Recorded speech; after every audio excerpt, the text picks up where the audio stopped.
हामी जहिले पनि एउटा गीतमा नाच्थ्यौं, आज हामीले तीनवटा गीतमा नाच्यौं। यो अकारण होइन, किनभने संसारमा जे हुन्छ त्यसको कारण हुन्छ। कारण थाहा नपाउनु बेग्लै कुरा, थाहा पाउनु अर्को बेग्लै कुरा। यसरी हाँस्नु फेरि बेग्लै कुरा। अतः मित्र, मनोक्रान्ति हामीले सुरु गरिसक्यौं र मनोक्रान्ति भनेको सदुपयोगितावाद दर्शनमा आधारित छ। हरेक समस्याको समाधान होइन, हरेक समस्याको सदुपयोग हुन सक्छ। त्यसकारण हामीले इंग्लिशमा एउटा नारा कोइन गर्यौं, don't solve your problem, sell your problem. Don't solve your problem, learn how to sell your problem. समस्यालाई सम्पत्तिको रूपमा साँच अनि त्यसलाई बेचेर सम्पत्तिवान बन, यो मनोक्रान्तिको आग्रह पनि हो। अतः तीनवटा नाच किन? किन भन्नाले हरेक कुराको कारण हुन्छ र त्यो कारण अब म खोल्दैछु। ऊ त्यहाँ बाजा बज्दैछ बाहिर, है, इलेक्ट्रिकल बाजा हो त्यहाँ।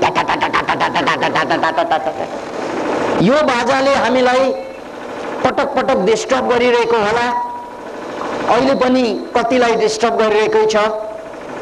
तर अघि हामी चाहिँ नाच्दाखेरि, हाम्रै गीतमा डुब्दाखेरि त्यो बाजा कता गयो पत्तै छैन। त्यो बाजाको याद थियो, अहिले यहाँ त्यतिकै बस्यो भने त्यो बाजा कहिले बन्द हुने हो? यो मोरा बाजा है, ए राजा बाजा बन्द हो न बाजा भन्नु पर्दो हो। तर अघि याद पनि थिएन, त्यो बाजा पनि थियो, त्यो डिस्टर्बेन्स पनि थियो भन्ने याद थिएन। हामी आफ्नो मस्तीमा थियौं, ऊ आफ्नो मस्तीमा छ। तर जब हामी आफ्नो मस्तीमा रहँदैनौं, त्यो बाजाले हामीलाई पेल्दो रहेछ। जब हामी आफ्नो काममा डुब्दैनौं, आफ्नो संगीत उत्पादन गर्दैनौं, तब त्यो बाजाले डिस्टर्ब गर्दो रहेछ। त्यसकारण अघिको त्यो बाजा अथवा त्यो इलेक्ट्रिकल जुन पम्प चलिरहेछ अथवा जेनरेटर चलिरहेछ, त्यो जेनरेटर संसारको उदाहरण हो। त्यो तपाईको साह्रै दुःख दिने आमा होला, बाउ होलान्, छोराछोरी होलान्, दाइ होलान्, भाइ होलान्, या चाहिँ देशका राजनेताहरू होलान्, या युद्ध लडिरहेका जमात होलान्, या देशलाई हाँकिरहेका राजै होलान्, सबैलाई अरू डिस्टर्ब लाग्छ। कसैलाई राजाले डिस्टर्ब गरिरहेको फिलिङ छ यो देशमा, कसैलाई चाहिँ सात दलले डिस्टर्ब गरिरहेको फिलिङ छ यो देशमा, कसैलाई माओवादीले डिस्टर्ब गरिरहेको फिलिङ छ यो देशमा, कसैलाई बाउले डिस्टर्ब गरिरहेको फिलिङ छ, कसैले आमाले नै डिस्टर्ब गरिरहेको फिलिङ छ, कसैलाई दाइले, भाइले, कसैलाई साउले, कसैलाई राहुले। हरेक मान्छेलाई लाग्छ म त शान्त मान्छे हुँ, शान्ति प्रेमी, डिस्टर्ब गर्ने त ऊ त्यही मोरा टाटा टाटा टाटा टाटा टाटा टाटा टाटा, हेर्न प्रमाण छ टाटा टाटा टाटा। यति भन्दा भन्दै पनि रोकिँदैन यो मोरा। कहाँ रोक्नु? त्यो उसको काम टुङ्गारै झार्छ। अतः यो बाजा तपाईको डिस्टर्ब गर्ने साथीहरूको रूपमा लिन सक्नुहुन्छ, तपाईलाई डिस्टर्ब गर्ने शिक्षकहरूको रूपमा लिन सक्नुहुन्छ, राजनेताको रूपमा लिन सक्नुहुन्छ, तपाईको आर्थिक अवस्थाको रूपमा, सामाजिक अवस्थाको रूपमा, या मानसिक अवस्थाको रूपमा, रोगको रूपमा, जे भन्नु जसले तपाईलाई डिस्टर्ब गर्छ त्यो उदाहरण हो यो अहिले बजिरहेको डिस्टर्बेन्स। यसले एउटा महान सन्देश हामीलाई जीवनको रहस्य के खोलिदिएको छ भने, यार डिस्टर्ब मैले गरेर हुने होइन, तिमी जब आफ्नो मस्तीमा हुन्छौ त्यो बेला मेरो डिस्टर्बेन्सले केही दाल नगल्दो रहेछ, केही फरक पार्दैन रहेछ। फरक त त्यो बेला पर्छ जब तिमी केही गर्दैनौ, तब म डिस्टर्ब बन्छु। त्यसकारण कसैले माओवादीलाई यो देशलाई खलल पुर्याएको छ भन्यो भनेर आरोप दियो भने त्यो माओवादीको कारणले होइन, उसले त्यहाँ चाहिँ टाटाटाटामा आवाजमा ध्यान दिएको कारणले। कसैले यो देशमा राजाले बर्बाद गर्दैछ भन्यो भने त्यो पनि त्यही हो, ध्यान त्यहाँ कान थापेर बसेछ।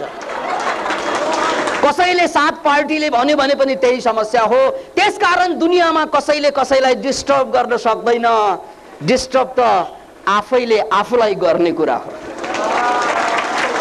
जसले आफूलाई डिस्टर्ब गर्नबाट इन्कार गर्छ उसको लागि जुनसुकै सरकार भएर के फरक हुन्छ? अतः सबभन्दा ठुलो कुरा हो let's change ourselves to change the world. तपाईले त्यहाँ ध्यान दिएर त्यसलाई कसरी बन्द गर्ने, त्यसलाई ठीक पारेर दम देखाइदिन्छ। म पनि त मान्छे हुँ नि भन्छन् अहंकार, त्यसलाई बन्द गर्नु पर्दैन मित्र। त्यो कुनै बेला बन्द आफै हुन्छ, तपाईले नभने पनि हुन्छ। किन भन्नाले संसारमा सधैँ चल्ने, सबै टाइममा चल्ने चीज के छ र? संसारमा everything is impermanent, everything is changeable. त्यसकारण तपाईलाई लाग्छ कि यो राजा सधैँ टिकिरहन्छ कि त्यसकारण तपाईलाई लाग्छ कि यो माओवादी युद्ध सधैँ जारी रहन्छ? तपाईलाई लाग्छ यो सात पार्टीको हालत जहिले पनि यस्तै हुन्छ? हुँदैन यार।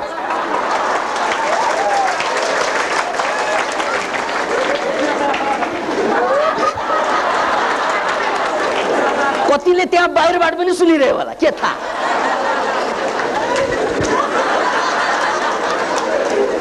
यार नेपालमा त अहिले माथिबाट बम बर्सिन बेर छैन। नेपाली जनता मजासँग सुतिरहेको बेलामा ड्याङ्ग पर्न बेर छैन। तर त्यो बम खसाल्ने मान्छेको दोष त छँदैछ, त्यो खस्ने ठाउँमा बस्नेको दोष कम छैन। त्यसकारण तपाईलाई अहिलेसम्म लाग्दो होला मेरी श्रीमती ठीक भइदिएको भए अरू सबै ठीक हुन्छ। त्यो भनेको के त भन्नाले यो चाहिँ ट्याटाटाटा बन्द भएको भए मानव जिन्दगी उज्यालो हुन्छ, केही पनि हुँदैन होला।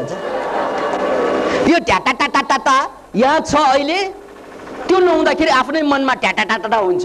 त्यहाँ भएन भने जहाँ ट्याटाटाटा हुन्छ त्यहाँ गएर कान थाप्छ अनि भन्छन् जिन्दगी डिस्टर्ब छ। यार मान्छे प्रब्लम फाइन्डर हो, उनलाई प्रब्लम नभइकन बस्नै सक्दैन हो। तपाईलाई लाग्छ तपाईलाई त्यतिकै समस्या आएको होइन, ल्याएको। किन भन्नाले समस्या भएन भने तपाईँ बोर हुन्छ।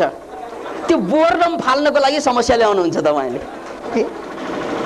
एउटा अद्भुत चिनिया कहानी छ।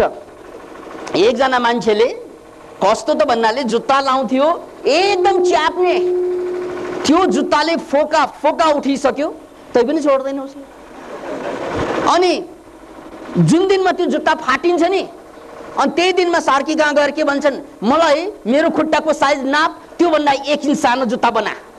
अर्डर उसको त्यो हुन्थ्यो। अब सार्की महोदयको काम के त भन्नाले जुत्ता सिउने बेचारा कोबलर, उनले सिदिन्छन्, जसले किन्छन् अर्डर दिन्छन् त्यो बमोजिम सिदिन्छन् पनि। अनि त्यो टाइट गएको जुत्ता लापछि फोका फोका उठ्छ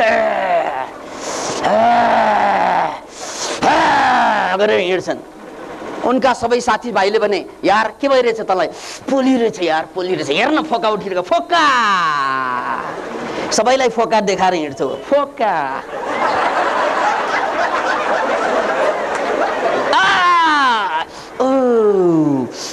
गरेर हिँड्छ। अनि साथीहरूले भने ए मूर्ख, तँलाई यो फोका उठाउने जुत्ता फाल्न आउँदैन आइडिया? अर्को चाहिँ खुकुलो जुत्ता लाउन सक्दैनस्? ए मूर्ख भनेर भन्ने अर्को मूर्ख।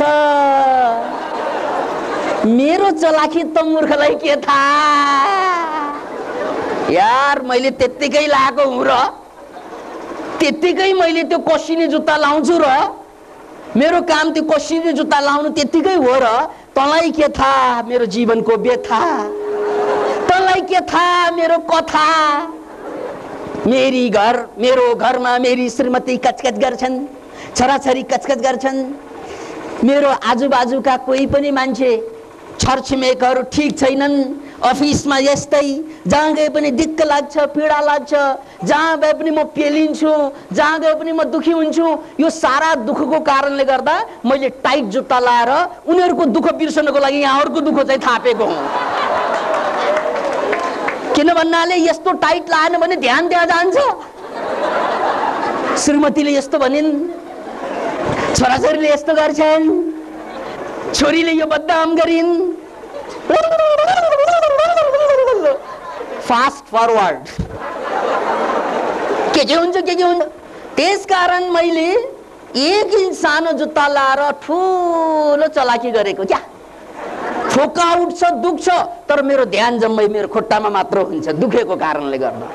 अनि तँलाई के थाहा मेरो बन्धु, यो दिनभरि जुत्ता लाएर पोलेर फोका उठिसकेपछि म राति घरमा जान्छु अनि जुत्तामा फुकालेर फुट फाल्दा यति आनन्द आउँछ, यति आनन्द, यति यति यति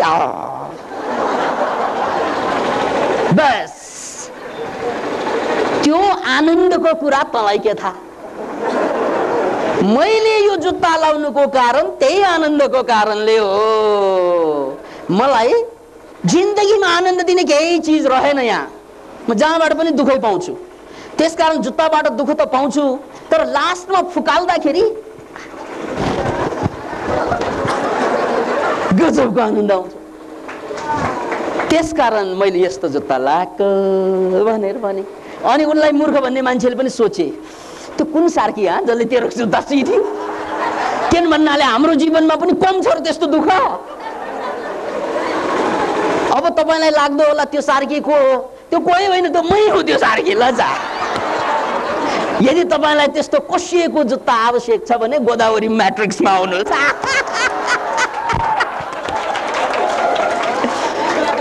त बन्धुहरू,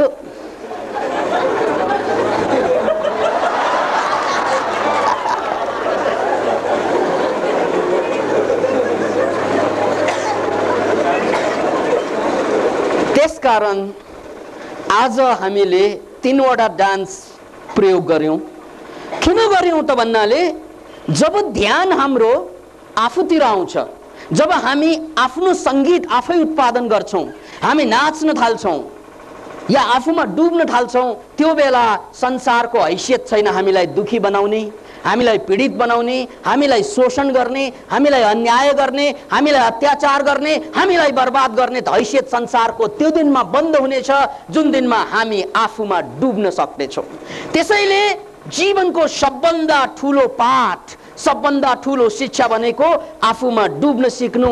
अनि दुनियाँमा टाटा टाटा होस्, फाटा टाटा होस्, फटटट होस्, बाङ होस्, बुङ होस्, ड्याङ होस्, ढुङ्ग होस्, ठिक छ,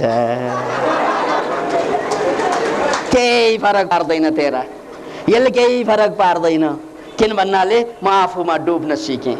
त्यसैले तपाईँ हामीले सिक्ने भनेको आफूमा डुब्नु हो। संसार त जहिले पनि यस्तै कचकच हो। नभए अहिलेसम्म हामीले दुःख भनेको कस्तो त भन्नाले अरू बाटो पैँचो लिएको दुःख हो। अघि एउटा मैले बोध कथा, त्यो जोक होइन, बोध कथाबाट प्रश्न पारेँ। अब बोध जोकबाट यो कुरा म प्रश्न पार्न गइरहेछु।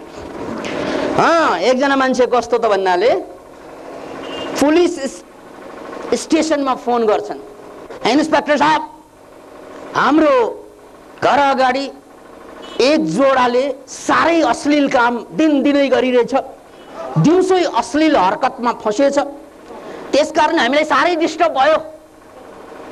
अब महानगरमा बस्नुपर्ने है, त्यसैले त्यो अश्लील हरकत त्यो पनि दिउँसै बर्बाद भयो, हामी त डिस्टर्ब। हेर्नुहोस् है, डिस्टर्ब हुने धेरै तरिका छन्। अरूले अश्लील हरकत गरे रे दिनमा, डिस्टर्ब चाहिँ हामीलाई भयो। अब इन्स्पेक्टर पनि कम छैन, त्यो कुमरा जसले चाहिँ दिनदिनै अश्लील हरकत गर्छन्, उनलाई पनि रिस उठ्यो। किन भन्नाले आफूले पाएको भए उनी पनि बिर्सन्थे, नपाएपछि त रिस उठ्छन्।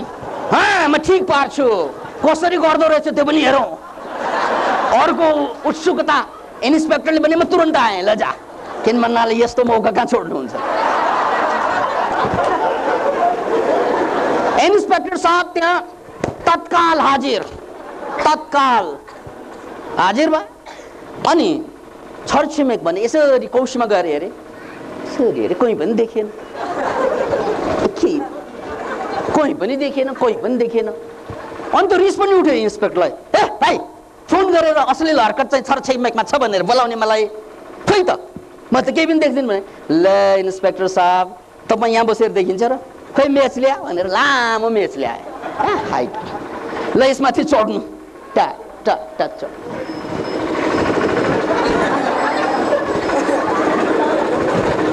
कोही पनि देखिँदैन।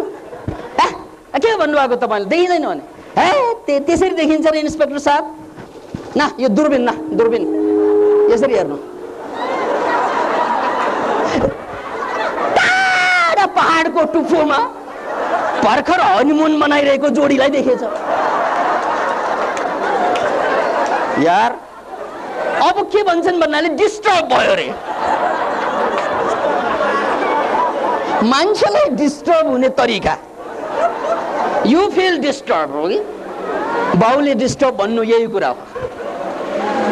आमाले डिस्टर्ब गरिन्, छरछिमेकले डिस्टर्ब गरे, देशले डिस्टर्ब गरे, यो जम्मै यही, यो जोकसँग जोड्नुहोस् तपाईँ।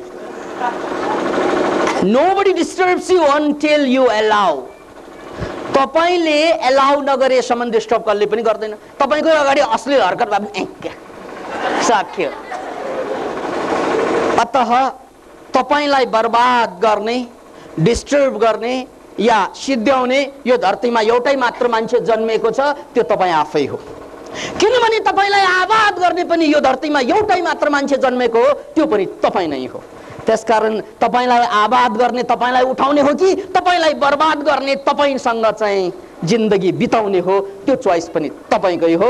त्यसैले मैले 3वटा गीत सुनाएर तपाईलाई यो कुरा उदाहरण दिएँ। अब अर्को गीत घनघन छ, ध्यान त्यसमा केन्द्रित गरौँ, हेरौँ को कसलाई कति डिस्टर्ब हुँदो रहेछ। सन्तोष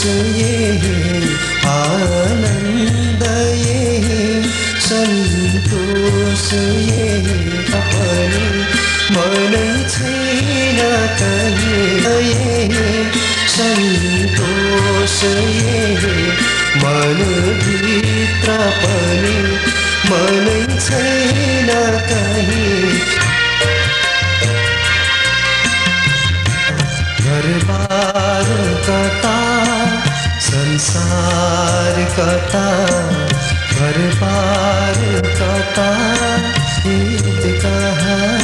अब प्रचारात्मक भन्दा बेसी प्रयोगात्मकतिर अगाडि बढ्दैछ। अहिलेसम्म मनोक्रान्ति एक किसिमबाट प्रचारात्मक अवस्थामा थियो र मनोक्रान्तिले धेरै ठुला ठुला कुराहरूलाई, वैज्ञानिक कुरालाई आध्यात्मिक पारामा प्रस्तुत गर्दै रह्यो र आध्यात्मिक कुरालाई वैज्ञानिक पारामा प्रस्तुत गर्दै रह्यो। विज्ञान, अध्यात्म र राजनीतिलाई जोड्न खोज्दै रह्यो।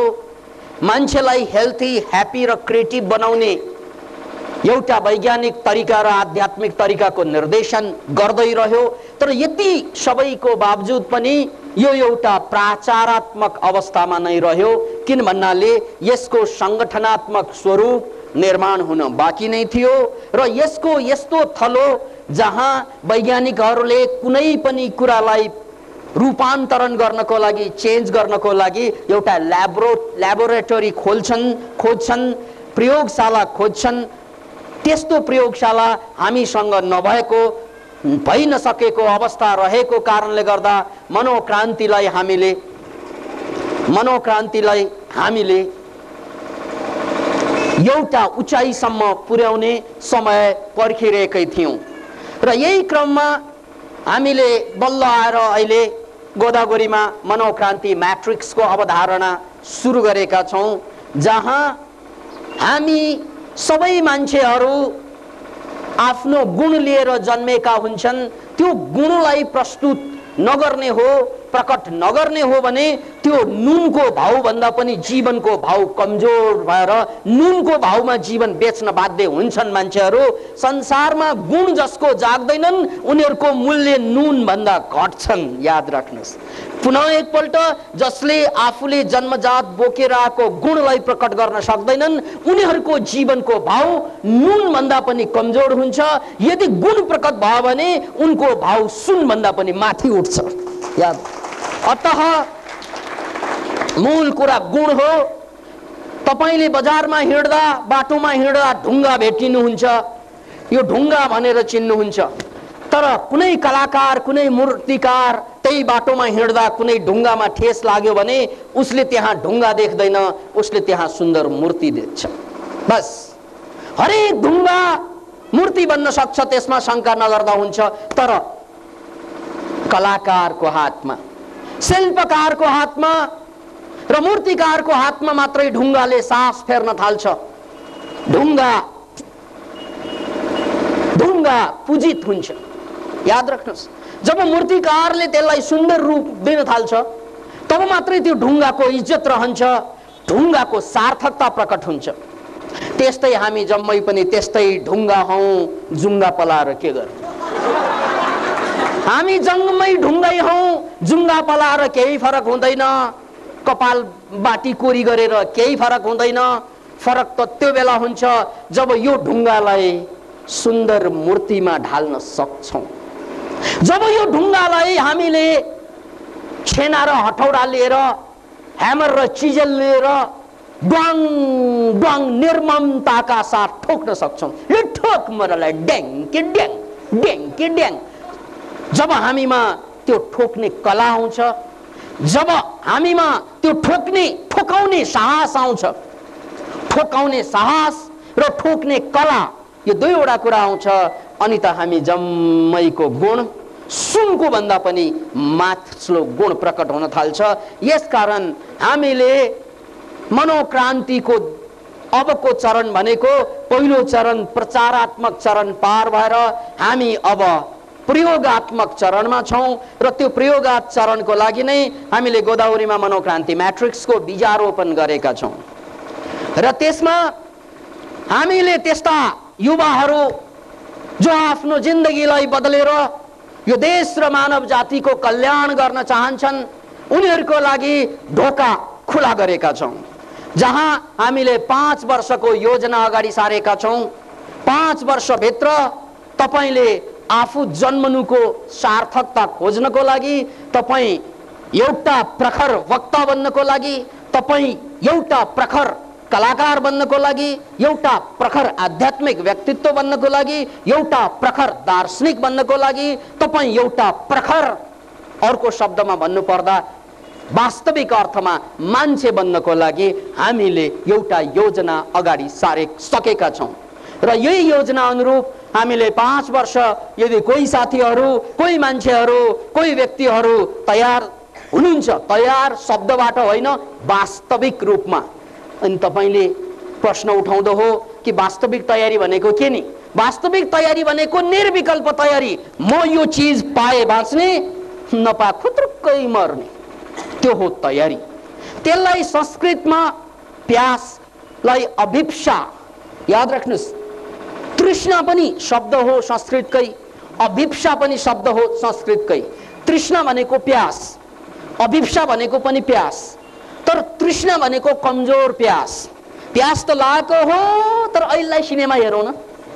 प्यास त लागेको हो, पानी पछि पिउला, पहिला चाहिँ तिमीसँग डान्स गरौँला, पानी पनि पिउला पछि, तर अहिलेलाई डार्लिङ आई लभ यू,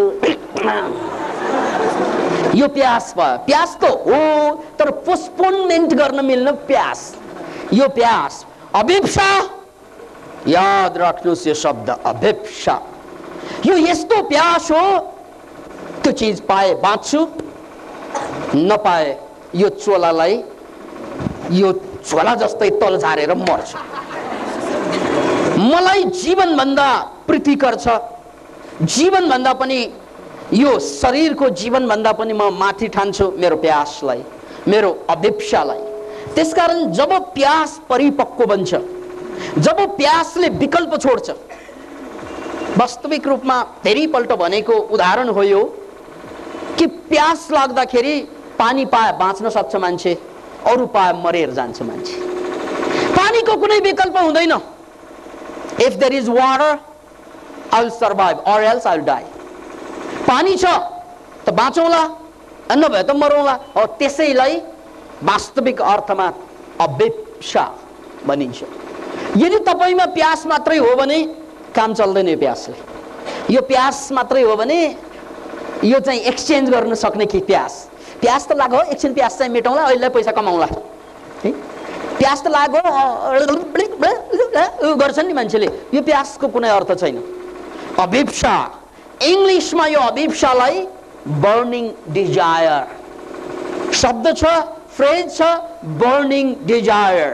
यस्तो डिजायर बर्निङ, यसले दायाँ बायाँका सम्पूर्ण अन्य उद्देश्यलाई जलाएर राख गर्दैन सक्छ। तर त्यो डिजायर फुलफिल गरेरै छाड्छु।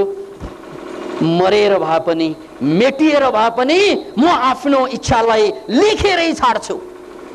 त्यो हो बर्निङ डिजायर। यसकारण यदि हामीमा बर्निङ डिजायर पलाइसकेको छ भने, याद राख्नुहोस्, पलाइसकेको छ भने, सबैमा पलाएको हुँदैन गाठे, सबैमा अहिले प्यासै होला। प्यासलाई अहिले हुर्काउँदै गर्नुहोस्।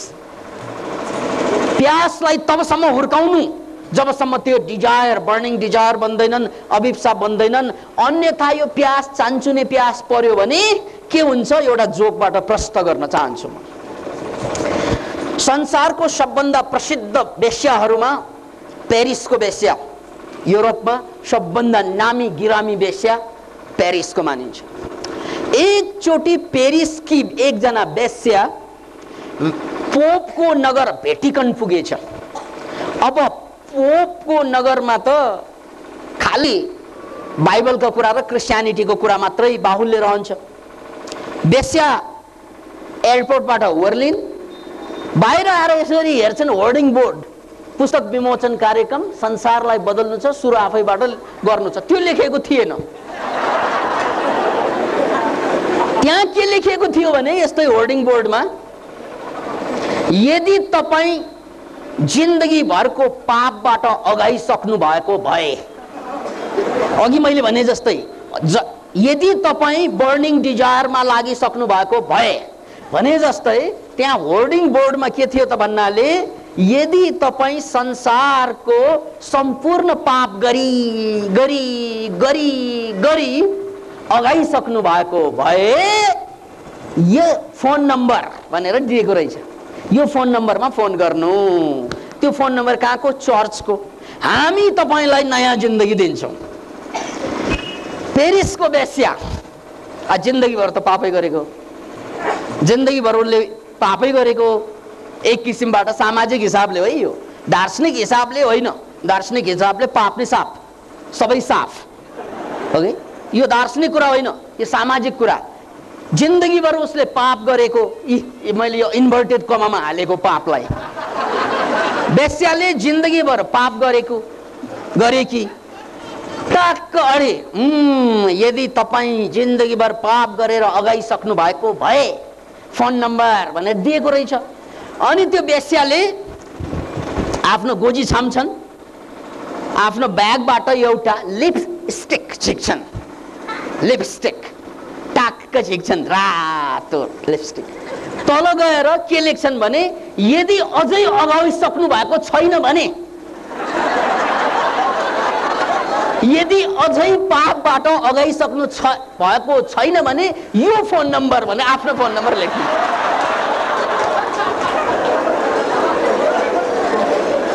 अब तपाईहरुको हालत कतिको मास्लो लाइन मिल्ला, कतिलाई तल्लो मिल्ला, किन सबैलाई एउटै समयमा एउटै चीज मिल्दैन। अतः यदि तपाईमा त्यो योग्यता छ, यदि तपाईमा त्यो दुस्साहस गर्ने साहस छ भने गोदावरी मनोक्रान्ति मैट्रिक्स अब यो देशको मुहार बदल्ने, यो विश्वको मानव इतिहासमा एउटा मनोक्रान्तिको डिमेन्सन थप्ने बाटो बन्न सक्छ। त्यो हिजो अस्ति बनिरहेको थिएन, हिजो अस्ति हामी त्यो चरणमै थिएनौं। त्यसकारण कतिले मनोक्रान्तिको बारेमा अनाप शनाप कुरा के भन्छन् भने मनोक्रान्ति व्यावसायिक भयो। केही पनि व्यावसायिक भएको छैन, यो आध्यात्मिकै हो। किन भन्नाले अहिलेसम्म मनोक्रान्तिले जे गर्यो त्यो गोदावरी मनोक्रान्ति मैट्रिक्स निर्माणको लागि गरेको छ।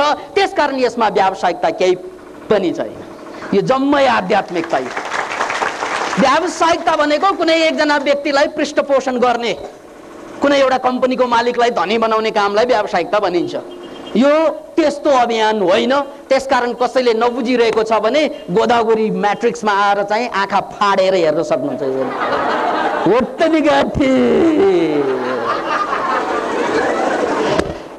अब यो साँच्चै प्यास जागिसकेकाहरूको लागि एउटा प्रावधान मैले बताएँ। साँच्चै प्यास भनेको अभिप्सा, र अभिप्सा अझै जागिसकेको छैन, प्यास मात्रै छ भने तपाईलाई 3-3 दिनको शिविरको व्यवस्था गरेका छौँ। यो शिविरमा तपाईको प्यासलाई तताउने हो, प्यासलाई बढाउने हो, अभिप्सामा पुर्याउने हो कुनै दिन। अनि 75 जवान मान्छे, 75 जना युवा युवतीहरू मात्रै 5 वर्षमा रूपान्तरित भयो भने पनि नेपालको 75 जिल्लालाई हाँक्न सक्छ, नेपालको 75 जिल्लालाई मनोक्रान्तिमय बनाइदिन सक्छ। त्यसकारण अबको 5 वर्षमा नेपालको 75 जिल्ला मनोक्रान्ति भूमि बन्नेछ, त्यसमा शङ्कै नगर्नुस्। तबसम्म जबसम्म 5 वर्षको लागि 75 जवान मान्छे त्यहाँ पुगेको हुन्छ तबसम्म तपाईले शङ्का गर्नु पर्दैन। अब छैन 75 भने अलिकति चाहिँ संख्या पुर्याउनेतिर लाग्नु पर्ला। किन भन्नाले यो विज्ञान हो। 75 जवान मान्छे तयार भयो भने यो देशको मुहार 5 वर्षमा, मुहार त के फेर्दो होला, तर यो देशको सोच्ने परिपाटी, बाँच्ने परिपाटी, यो जम्मै परिवर्तन आउन सक्छ भन्ने हाम्रो यो 15 वर्षको एक्सपेरिमेन्टले सिद्ध गरेको कुरा। दावा होइन, दाबी गर्नुभयो नभन्नुहोस्, यो दाबी होइन, यो अनुभव। 15 वर्षको अनुभवले हामीले मर्नलाई आत्महत्या गर्न हिँडेका मान्छेहरू बचेका उदाहरणहरू हामीसँग प्रशस्त छन्।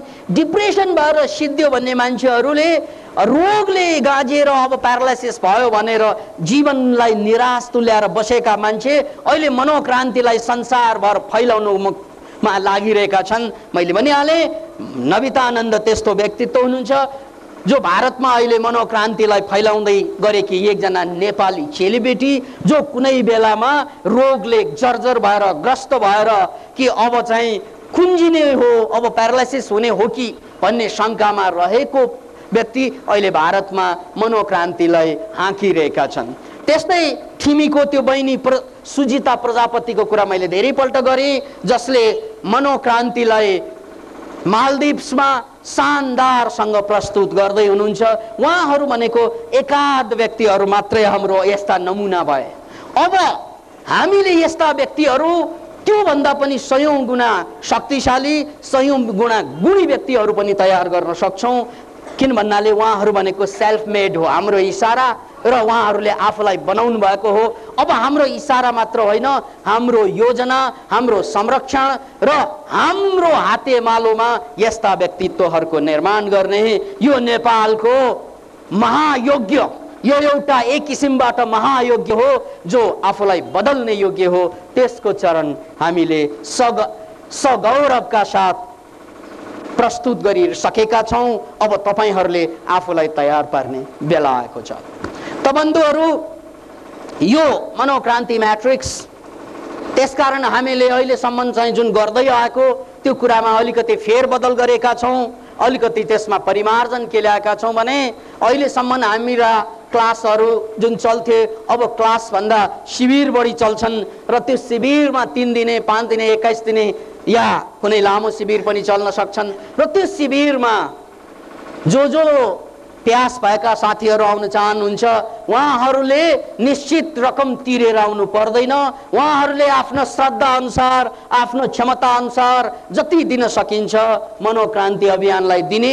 गुरुदेव, म आफूलाई 5 वर्ष पुरानो समर्पित गर्दछु, त्यसको लागि मेरो तर्फबाट गर्नुपर्ने सहयोग के हो र के म त्यस आवासीय बाहिरी बाँच्ने आधारबाट गर्न सक्छु या सक्दिन? उत्तरको प्रतीक्षा प्रहलाद मैनाली। त प्रहलाद मैनालीजी, तपाईँले अहिले आउने यो 3 दिने सोमबारको शिविरमा एटेन्ड गरिहाल्नुहोस्। त्यो 3 दिने शिविर हुन्छ र त्यो शिविर पछि जो 5 वर्षको लागि तयार भएर हामीलाई उत्सुकता जसले देखाउनुहुन्छ उहाँहरूसँग हामीले छलफल गरौँला र त्यो छलफलको आधारमा निष्कर्ष निकालौँला। गुरुज्यू नमस्कार। कसैको त्यहाँ आउने आकांक्षा छ तर परिवारले स्वीकृति दिन पनि नदिन पनि सक्छ के परिवारको स्वीकृति बिना त्यहाँ आउन सकिँदैन? सकिन्छ, त्यसपछि फर्कनु पर्छ।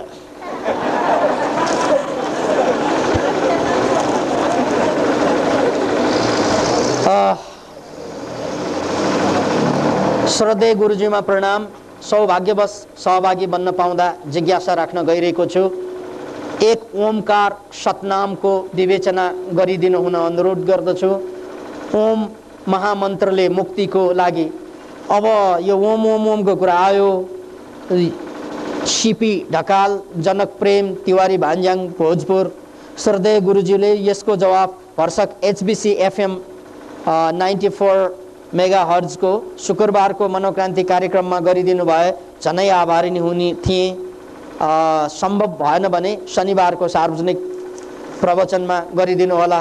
सार्वजनिक प्रवचनमा सम्भव भएन, त्यसकारण शुक्रबार यसको कारवाही हुनेछ। अत अहिलेको लागि गोजीमा हालिनेछ। धन्यवाद। आदरणीय गुरुदेव प्रणाम। म मनोक्रान्तिमय अभिनेता बन्न चाहन्छु र म 5 वर्षलाई मनोक्रान्ति म्याट्रिक्समा आउन चाहन्छु। के यो मेरो उद्देश्य पनि पुरा गर्न सक्छु? अभिमन्यु केसी कपन। उद्देश्य सबैको पुरा हुन्छ, तर उद्देश्यको लागि त्याग र बलिदान दिने साहस पहिलो आवश्यकता हो।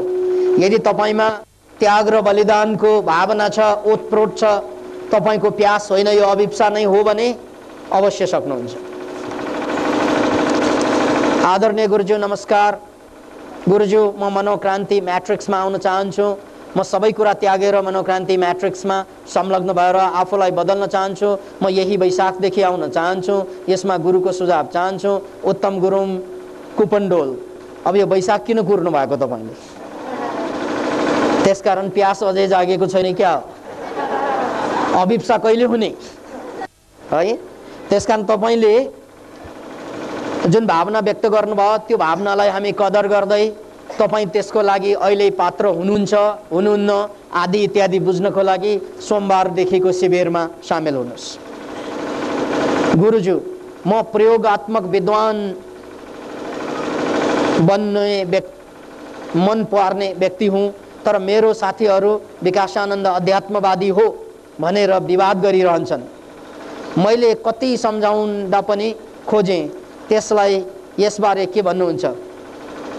कृष्ण समथिङ खरेल हो कि क्या? त कृष्णजी, मान्छेले विकासानन्दलाई आध्यात्मिक भनेको छ भने त्यसलाई के सम्झाउने? तपाईले होइन भनेर सम्झाउने? त्यो गल्ती काम नगर्नुस्। विकासानन्दलाई चाहिँ आध्यात्मवादी भनेको छ भने यो गल्ती भनेर सम्झाइरहनु तपाईको कमजोरी हो। किन भन्नाले कसैले भनेको कुरा कहिले पनि गल्ती हुँदैन, तर सत्यको एउटा पाटो मात्रै हुन्छ त्यो। त्यसैले उनीहरूलाई सुनाइदिनु, विकासानन्द उनीहरूले भने जस्तै आध्यात्मिक व्यक्तित्व पनि हो, विकासानन्द अध्यात्मवादी पनि हो र विकासानन्द सबै हो। किन भन्नाले मनोक्रान्ति त्यस्तो अभियान हो जुन अभियानमा सबै कुरा जोडिएको हुन्छ, टोडिएको हुँदैन। मनोक्रान्तिले सबैलाई समग्र रूपमा प्रयोग गर्ने हो। मनोक्रान्ति कुनै अतिवादी दर्शन होइन। यदि उनीहरूले मनोक्रान्ति अध्यात्मवादी मुभमेन्ट मात्रै भन्यो भने, त्यसो भन्यो भने त्यो उनीहरूको अन्योलग्रस्त मनस्थिति हो। उनीहरूले बुझ्न सकेन मनोक्रान्ति आध्यात्मिक भएर पनि राजनैतिक पनि हो। मनोक्रान्ति राजनैतिक भएकै कारणले गर्दा अहिले चुनावमा भाग लिएन यसले। यदि यो राजनीतिक नभएको भए चुनावमा भाग लिन्थ्यो।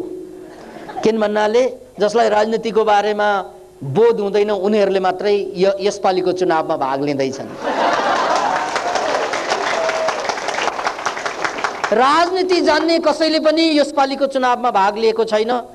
किन भन्नाले 7 पार्टी भनेको जनताका प्रतिनिधि हुन्।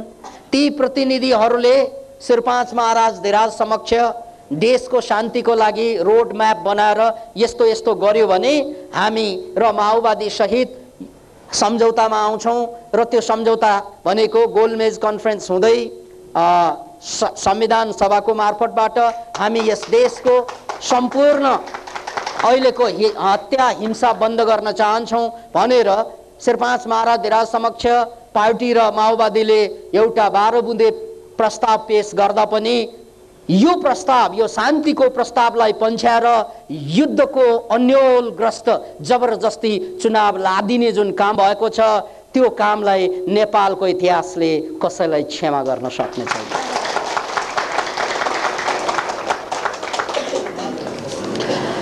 त बन्धु, अब यो कुरा कहाँबाट आयो नि थाहा भएन।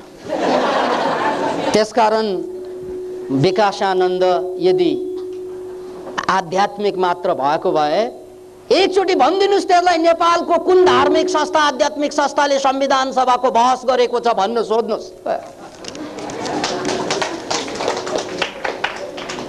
आदरणीय गुरुज्यू, हार्दिक अभिवादन। हामीले सुरुमा गर्ने सिंहक्रान्त मुद्रा सम्बन्धी मेरो प्रश्न छ। यो प्रश्न अर्को पल्ट राख्नु होला, किन भन्नाले यो अहिले हामीले मनोक्रान्तिको म्याट्रिक्सको सेरोफेरोलाई बढी जोड दिएका छौँ र त्योभन्दा ठुलो कुरा समय 1 मिनेट मात्रै बाँकी छ। गुरुदेवमा प्रणाम।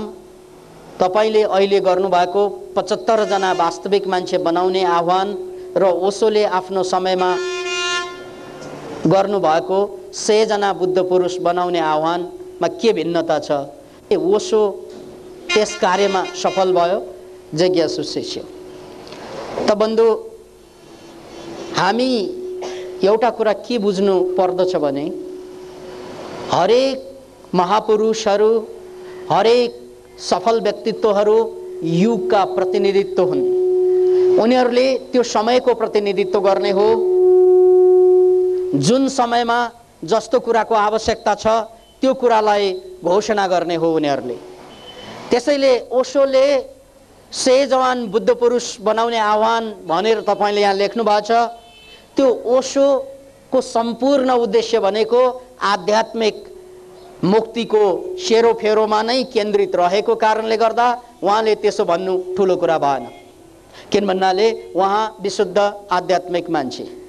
तर हामी मनोक्रान्तिकारहरू आध्यात्मिक मान्छे मात्रै होइन, हामी वैज्ञानिक, आध्यात्मिक, कलासँग सम्बन्धित, बिजनेससँग सम्बन्धित, यो जीवनसँग सम्बन्धित सबै पावर पोइन्टलाई सङ्गेट्दै लैजाने एउटा समग्र अभियान भएको कारणले अध्यात्मवाद त्यसको एउटा इकाइ मात्र हो। त्यसैले ओशोले भनेको कुरा, 100 जवान बुद्ध पुरुष भनेको कुरा, त्यो उहाँको आफ्नो समयमा आफूले चाहेको कुरा भन्नुभएको हो। हामीले भनेको हामीले चाहेको कुरा भनेका हौँ।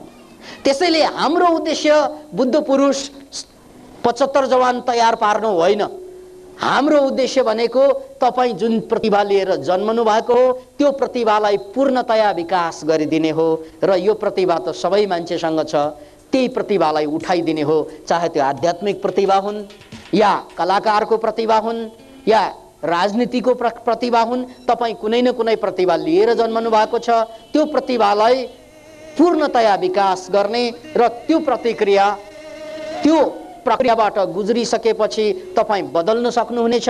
तपाईँ आध्यात्मिक रूपमा पनि, तपाईँ भौतिक रूपमा पनि र मानसिक रूपमा पनि सबल हुनुहुनेछ र त्यो बेला तपाईँले संसारलाई बदल्नेतिर अगाडि सर्ने हो। त्यसैले कुनै पनि मान्छे भोलि गएर मनोक्रान्ति म्याट्रिक्समा बसेर या नबसेर पनि जब उसमा राजनीतिको चेतना छ भने भोलि गएर एउटा वास्तविक चुनाव भइदियो भने वडामै गएर पनि उठ्न सक्नुहुन्छ, वडामै गएर या चाहिँ नगरपालिकामै गएर पनि उठ्न सक्नुहुन्छ र उठेर तपाईले गर्ने के त भन्नाले कि जनतालाई त्यो टोल छरछिमेकलाई घोषणा गर्ने यही हो कि दिउँसो म तपाईहरूको सरकारी काम गरिदिउँला र बिहान र बेलुका तपाईहरूलाई हेल्थी बनाउने, ह्याप्पी बनाउने, क्रिएटिभ बनाउनेको लागि म दिनदिनै चाहिँ कार्यक्रम दिउँला।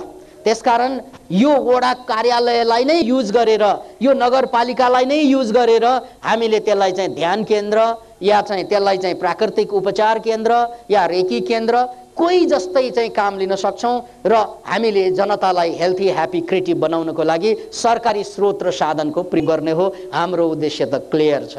त्यसकारण हाम्रो उद्देश्य चाहिँ पुरा हुन्छ र भनेर जुन प्रश्न गर्नुभयो नि, सबै कुरा त्यस्तै हो। प्रश्नै गरेर बस्ने हो भने चाहिँ हुँदैन, काम गरिहाल्ने हो भने गरिहाल्नुहोस्। एक पाइलाबाट नै हजारौं मिलको यात्रा सुरु हुन्छ।